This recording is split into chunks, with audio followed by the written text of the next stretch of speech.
जब मैं छोटी थी 11-12 साल की, तब मैं अपनी फैमिली के साथ जन्माष्टमी मनाने के लिए टेंपल गई थी और उस टेंपल में मेरे भाई ने मेरा हाथ छोड़ दिया। तो हुआ क्या, एक्चुअली पहले मैं आपको ये बता दूँ कि मेरे भाई का नेचर कैसा है। मेरे भाई का नेचर थोड़ा ना रूड है। एक्चुअली में मेरी और मेरे भाई की कभी नहीं बनी, बचपन से हम दोनों लड़ते हुए आ रहे हैं। इवन हम स्कूल, हमारा दोनों का स्कूल भी सेम था, लेकिन उसकी वैन अलग थी, मेरी वैन अलग थी। एक ही स्कूल में जा रहे हैं, एक ही टाइमिंग है, लेकिन वो अलग वैन में जा रहे हैं, मैं अलग वैन में जा रही हूँ, बिकॉज हम बहुत लड़ते थे।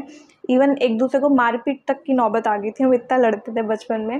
अब ऐसा कुछ नहीं है, बचपन में ऐसा होता था। मोस्ट ऑफ द टाइम जब भी अगर हम कहीं घूमने जा रहे हैं तो मेरा भाई बिल्कुल भी इंटरेस्टेड नहीं होता था किसी भी फेस्टिवल में, किसी भी पूजा में, किसी भी ओकेजन में। वो कभी रेडी नहीं होता था, और कहीं पे भी जाने से पहले वो हमेशा उसके ना वो टेंट्रम स्टार्ट हो जाते थे कि मैं नहीं जाऊँगा, तुम लोग जाओ। वो हमेशा चिढ़ जाता था कि घूमने के नाम से, कहीं जाने के नाम से। वो हमेशा ये कहता था कि तुम लोग चले जाओ, मैं घर पे रहूँगा। ठीक है, तो अगर हम जाते हैं और वापस आते हैं तब भी वो हमसे लड़ता था, क्योंकि हम उसको अकेला छोड़ के चले गए।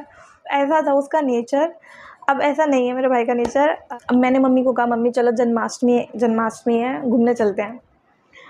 क्योंकि मुझे पर्सनली मेला और इन सब चीज़ों का बहुत क्रेज़ है। तो वैसे मेरा भाई पूरे दिन से सही था, हम सही से बात कर रहे थे, बिना लड़ाई के हम सही थे पूरे दिन से। लेकिन जैसे मैंने मम्मी को कहा कि मम्मी जन्माष्टमी है ना, चलो चलते हैं मंदिर घूम के आते हैं, वहाँ पे बहुत सारा स्टॉल्स होंगे खाने को और कुछ ख़रीद भी लेंगे। ऐसे ऐसे मैंने मम्मी को बोला, तो मैंने अपने भाई को देखा, मैंने कहा मम्मी देखो वो नहीं जाएगा तो हम चल रहे हैं। मैंने ऐसा बोल दिया सीधा कि अगर वो नहीं जाएगा तो कोई भी नहीं, हम जाएंगे। मम्मी कह रही क्यों नहीं जाएगा, जाना पड़ेगा। तो मम्मी ने उसे बहुत मनाया, और मनाने के बाद फिर वो रेडी हुआ। रेडी होने के बाद फिर हम निकले, और अब वो हम चलते कैसे थे, वो कभी हमारे साथ भी नहीं चला। या तो वो हमसे आगे चल रहा है या हमसे पीछे चल रहा है। यस, वो कभी हमारे साथ भी नहीं चला। हमारा इतना बॉन्ड ख़राब था भाई बहन का। टेंपल के पास पहुँचे तो वहाँ पे भीड़, दूर से भीड़ दिखने लग जाती कि हाँ टेंपल का एरिया है, और सारे स्टॉल्स वगैरह स्टार्ट हो जाते थे लगने, शॉपिंग के और खाने पीने के। तो भीड़ देखकर मम्मी ने मेरे भाई को आवाज़ दी, वो आगे चल रहा था, आवाज़ दी, और मम्मी ने उसको बुलाया और बोला इसका हाथ पकड़। उसने मुझे देखा और मम्मी को, इसका हाथ क्यों पकड़ूँ मैं, पकड़ा रखा है ना आपने। उसका बिल्कुल मन नहीं था मेरा हाथ पकड़ने का, लेकिन ज़बरदस्ती उसने मेरा हाथ पकड़ा मम्मी की वजह से। और उसकी शक्ल देख के मुझे लग रहा था कि इसका हाथ पकड़ूंगा, वो ऐसा उसने शक्ल बना रखी थी। उसने मेरा हाथ पकड़ रखा है, लेकिन फिर भी अब वो तेज़ चल रहा है, मैं धीरे चल रही हूँ, या तो मैं तेज़ चल रही हूँ वो धीरे चल रहा है, तो हमारी स्पीड मैच नहीं हो रही। रोड पे लड़ाई हो गई, मम्मी हमसे परेशान हो गई। मम्मी ने कहा वापस चलो, मैं तुम लोगों के साथ कहीं आना ही नहीं आज के बाद। तो हम शांत हुए, लेकिन फिर भी धक्का मुक्की चल रही है हम दोनों की कि क्या है ना, ऐसा वैसा हम दोनों लड़ाई कर रहे हैं। अब जैसे ही टेंपल और करीब आया, मैं अपने भाई का सडन चेंज देख रही हूँ कि इसे क्या हो गया। क्योंकि मुझे बिलीव नहीं हो रहा था कि ऐसा भी, मतलब शांत रह के भी मेरे साथ कभी चल सकते वो मेरा हाथ पकड़ के। मुझे कभी बिलीव नहीं हो रहा था। अब जैसे हम टेंपल के अंदर पहुँचे, इतना सुंदर टेंपल सजा हुआ था, बीच में लड्डू गोपाल का झूला था, और उसके पीछे हमारे राधा कृष्ण थे, और पूरा मंदिर में बहुत सुंदर डेकोरेशन हो रखा था। अब जैसे हम मंदिर के अंदर घुसे, मेरे भाई ने मुझे देखा, फिर भगवान को देखा, फिर मुझे देखा, फिर भगवान को देखा, और उसने मेरा हाथ छोड़ दिया। और मैं तो शॉक ही हो गई।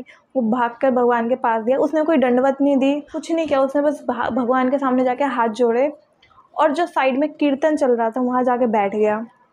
वहाँ पे राधा नाम के इतने सुंदर भजन चल रहे थे, जन्मोत्सव मना रहे थे, बहुत धूम मची हुई थी।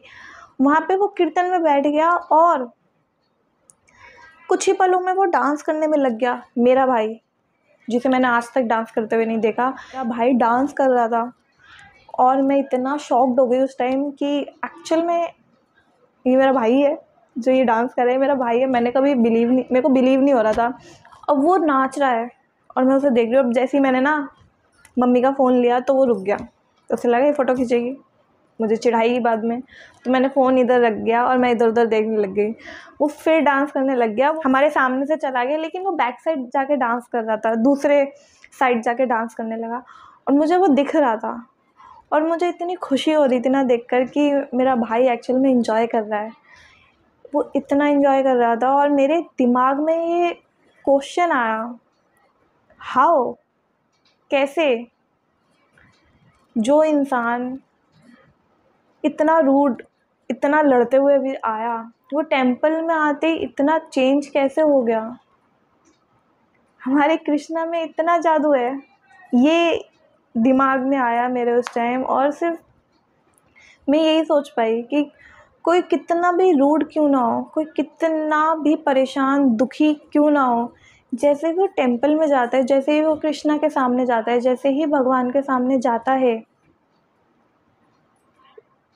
उसका सारा रूडनेस, उसका सारा गुस्सा सब मेल्ट हो जाता है और वो उस माहौल में मेल्ट हो जाता है, उस माहौल का हो जाता है। और आज भी हम जब इस्कॉन जाते हैं तो मेरे भाई को डांस करना बिल्कुल पसंद नहीं है। कभी कभी हमारे साथ फैमिली में नाच लेता है, लेकिन कभी बाहर उसको बहुत शर्म आती है डांस करने में। लेकिन जब भी हम इस्कॉन जाते हैं तो वो इतना तो नहीं नाचता, लेकिन 1-2 मिनट के लिए वो ज़रूर हिलता है, डांस करता है और फिर अपना माला जाप में लग जाता है। तो ऐसे हैं हमारे कृष्णा, इतना रूड इंसान भी उनके सामने जाके मेल्ट हो जाता है। तो अगर हमें आज के टाइम में यही चल रहा है कि किसी के पास किसी के लिए टाइम नहीं है, किसी के रिश्ते किसी के साथ सही नहीं है, घर में भी देख लीजिए आप, कोई साथ बैठ के खाना तक नहीं खाता है, सब अपने फ़ोन में लगे रहते हैं और फ़ोन देखते देखते खाना खाते हैं, कोई एक दूसरे से बात भी नहीं करता सीधे मुँह। अगर हमें अपने फैमिली के साथ अपने रिश्ते सही करने हैं तो एटलीस्ट वीक में एक बार टेंपल विज़िट ज़रूर करना चाहिए। अगर आपको मेरी ये वीडियो अच्छी लगी हो तो please like, share and comment कर दीजिएगा और please subscribe my channel. Hare Krishna.